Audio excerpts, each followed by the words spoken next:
আজি কাহিনীটো হৈছে ছ'চিয়েল মিডিয়াৰ যোগে চিনাকি হোৱাৰ প্ৰেম কাহিনী। এগৰাকী ছোৱালীয়ে ভিডিঅ' কলত এজন ল'ৰাৰ লগত কথা পাতি আছে। কিন্তু সেই একেজন ল'ৰাই ভনীয়েকক বিয়া কৰাবলৈ আহে।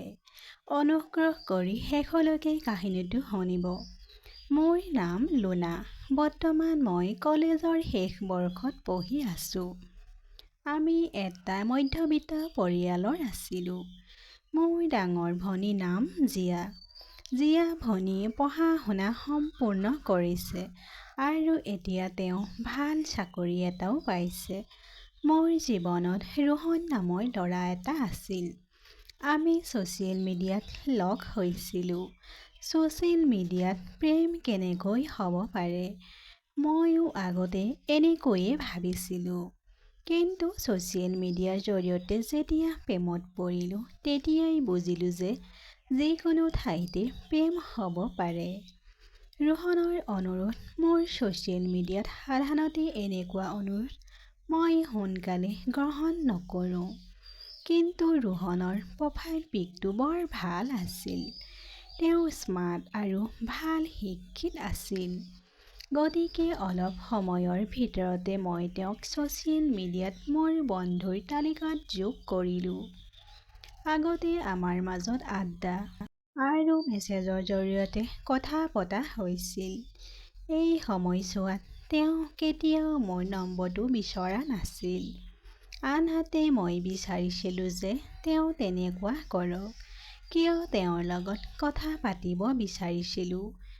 এতিয়া মই মেছেজৰ জৰিয়তে কথা পাতিব বিচৰা নাছিলোঁ। মোৰ নম্বৰটো নোসোধাত এদিন মই তেওঁক ক'লোঁ, মোৰ মাতটো শুনিবলৈ মন নাযায় নেকি? তেওঁ ক'লে, মই বিচাৰিছিলোঁ, কিন্তু মই বিচৰা নাছিলোঁ যাতে আপোনাৰ বেয়া লাগে। এতিয়া আমি দুয়ো ফোনত কথা পাতিবলৈ আৰম্ভ কৰিলোঁ। আৰু ৩ মাহ ধৰি ইজনে সিজনৰ লগত কথা পাতি আছিলোঁ। কিন্তু মই আচৰিত হ'লোঁ যে ল'ৰাৰ হোৱাৰ পিছতো তেওঁ মোক সেই সকলোবোৰ ক'ব পৰা নাছিল। মই তাক ভিডিঅ' কল কৰিবলৈ ক'লোঁ। কিন্তু তেওঁৰ ঠাইত নেটৱৰ্ক নাই বুলি কৈ তেওঁ অস্বীকাৰ কৰিলে। প্ৰায় এবাৰ-দুবাৰ ভিডিঅ' কল কৰিলে যদিও কেৱল তেওঁৰ মুখখনহে দেখা গ'ল। পিছত হয়তো নেটৱৰ্কৰ সমস্যাৰ বাবে কলটো বিচ্ছিন্ন হৈ গ'ল। মোৰ পঢ়া-শুনাও শেষ হ'বলৈ ওলাইছিল। এতিয়া মোৰো বাইদেউৰ দৰে কাম এটা কৰিবলৈ মন গ'ল। ৰোহনো এতিয়া মোৰ জীৱনৰ অংশ হৈ পৰিছিল। ভণ্টিয়ে মাক আৰু দেউতাক কৈছিল যে তাই কাৰোবাক ভাল পায় আৰু বিয়া হৈ একেলগে টকা উপাৰ্জন কৰিব বিচাৰে। মা আৰু দেউতাই ক'লে যে ঠিক আছে, ঘৰলৈ মাতিব। এই কথা মই ৰোহনক ৰাতিও কৈছিলোঁ। বাই কাৰোবাক ভাল পায় নেকি? এতিয়ালৈকে ৰোহনে মোক প্ৰপ'জ কৰা নাছিল আৰু মই বিচাৰিছিলোঁ যে তেওঁ সেইটো কৰক। কিন্তু ফোনটো এনেকুৱা হোৱাটো মই নিবিচাৰিছিলোঁ। আৰু এইবাৰ মই সাহস লৈ তেওঁক ক'ব বিচৰা নাছিলোঁ। মই বিচাৰিছিলোঁ তেওঁ নিজেই ক'ব। পিছদিনা পুৱাৰে পৰা প্ৰস্তুতি চলি আছিল। ভনীয়ে সাজু হোৱাত ব্যস্ত আছিল আৰু মায়ে ঘৰতে ব্ৰেকফাষ্ট কিছু প্ৰস্তুত কৰি আছিল। আমি সকলোৱে তেওঁৰ বাবে অপেক্ষা কৰি আছিলোঁ। বায়ে মোক তেওঁৰ ছবিখন দেখুৱাই নিদিলে। মাথো ৰাতি অলপ সময়ৰ বাবে তেওঁৰ লগত ফোনত কথা পাতিবলৈ বাধ্য কৰালে। ময়ো কৈছিলোঁ যে কাইলৈ তোমাক লগ পাম। অৱশেষত তেওঁলোক আহি পালেহি। বা আৰু মই তেতিয়াও পাকঘৰতে আছিলোঁ। যেতিয়া সিহঁত আহি হল ঘৰত বহিল, মই ওলাই গৈ সিহঁতক দেখিলোঁ। কিন্তু ল'ৰাটোক দেখাৰ লগে লগে মোৰ ভৰিৰ তলৰ মাটিখিনি পিছলি গ'ল। তেওঁ আন কোনো নাছিল, ৰোহন আছিল। ৰোহনে মোৰ ফালে চালে যদিও মোক চিনি নোপোৱাৰ দৰে কাম কৰিলে।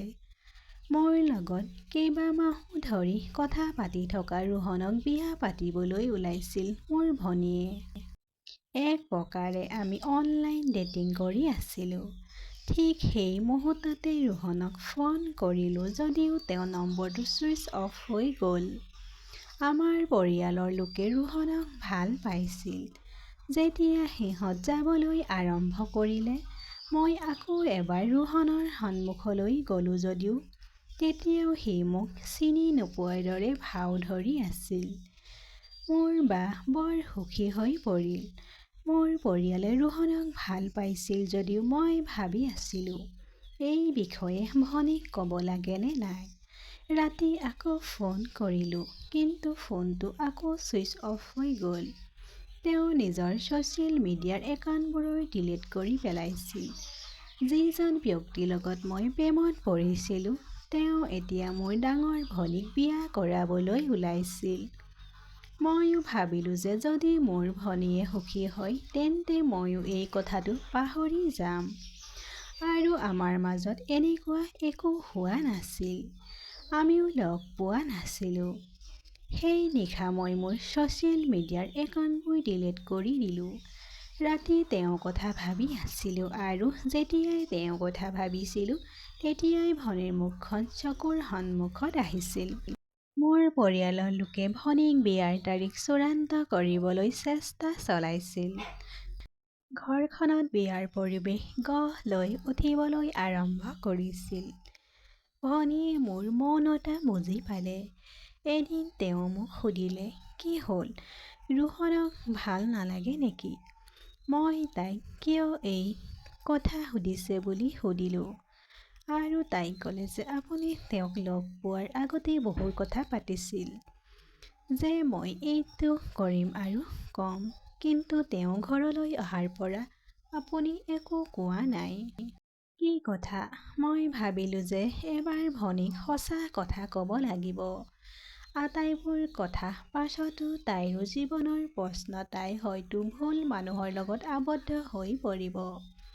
মই ইমানখিনি কোৱাৰ পিছত মোৰ তেনেকৈ কোৱাৰ আঁৰ কাৰণটো জানিবলৈ খুজিছিল ভনীয়ে আৰু তাৰ পিছত মই তাইক কোৱাৰ পৰা নিজকে ৰখাব নোৱাৰিলোঁ।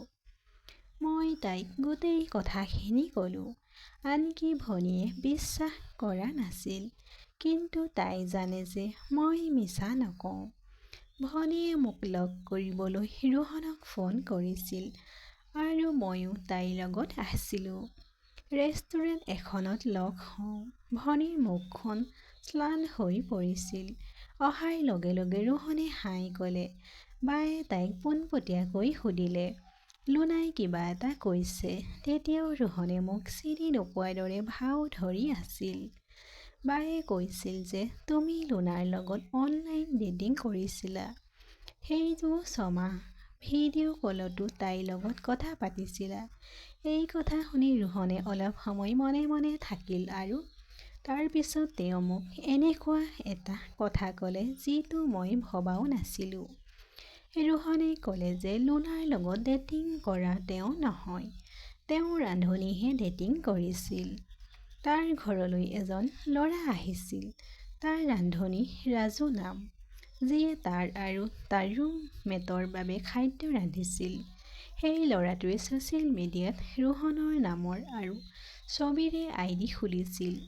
ৰোহনে এই কামটো ক'ত কেতিয়া কৰিলে গম পোৱা নাছিলোঁ।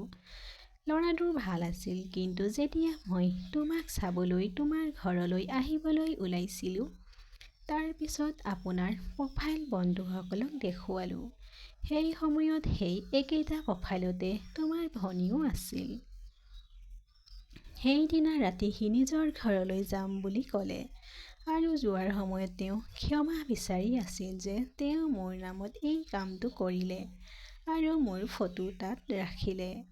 প্ৰথমতে খং উঠিছিল যদিও তাৰ পিছত তেওঁ ক'লে যে তেওঁ একাউণ্টটো ডিলিট কৰি পেলাইছে। মই সুধিলোঁ যে তেওঁ কিবা প্ৰবঞ্চনা কৰিছে নেকি। তেওঁ কোৱা নাছিল যদিও তেওঁ ক'লে যে মই আপোনাক এটা কথা ক'ব বিচাৰোঁ যে মই কাৰোবাৰ প্ৰেমত পৰিছোঁ। এতিয়া তেওঁ এই মিছা কথা আৰু আগুৱাই নিব নোৱাৰিলে। সেইবাবে সি গুচি গৈছে। মই কি জানিব লাগে বুলি সুধিলোঁ আৰু ক'লোঁ হয়তো ইয়াৰ উত্তৰ আপুনি পাব। আৰু এই কথা কৈ তেওঁ নিজৰ গাঁৱলৈ উভতি গ'ল। আনকি ভিডিঅ' কলতো তেওঁ মোক বন্ধুক হাই ক'বলৈ কৈছিল। সেইবাবে মই আহিছিলোঁ। আপুনি নিশ্চয় তেওঁৰ লগত কথা পাতিছে। সেই মাতটো মোৰ নেকি? তেওঁ ঠিকেই কৈছিল, সেই মাতটো তেওঁ নাছিল। ভনীয়ে মোক তাত সাবটি ধৰি ক'লে, কোনো কথা নাই। জীৱনত এনেকুৱা বহু কথাই ঘটে। আমি আগবাঢ়িব লাগিব।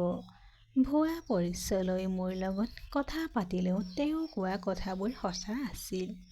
কিন্তু আন এটা প্ৰশ্ন যে তাই ৰান্ধনী বুলি সত্যটো জানিলে মোৰ লগত কথা পাতিলেহেঁতেনে? এই বিষয়ত মই একো ক'ব নোৱাৰোঁ। হয়তো একেটা প্ৰশ্নই তেওঁৰ মনলৈও আহিছিল। সেইবাবে তেওঁ এনেকৈ গুচি গ'ল। মই এই সকলোবোৰৰ পৰা বহু কথা শিকিলোঁ। মোৰ লগত এটা নতুন অভিজ্ঞতা জড়িত হৈ পৰিছিল। মোৰ সন্মুখত বহু প্ৰশ্ন উত্থাপন হ'ল। এই সকলোবোৰ বস্তুৰ যোগফল হৈছে জীৱন। কিন্তু এতিয়া এই ভনীৰ বাবে সুখী হৈ পৰিলোঁ যে ৰোহন তাইৰ জীৱনত আছে।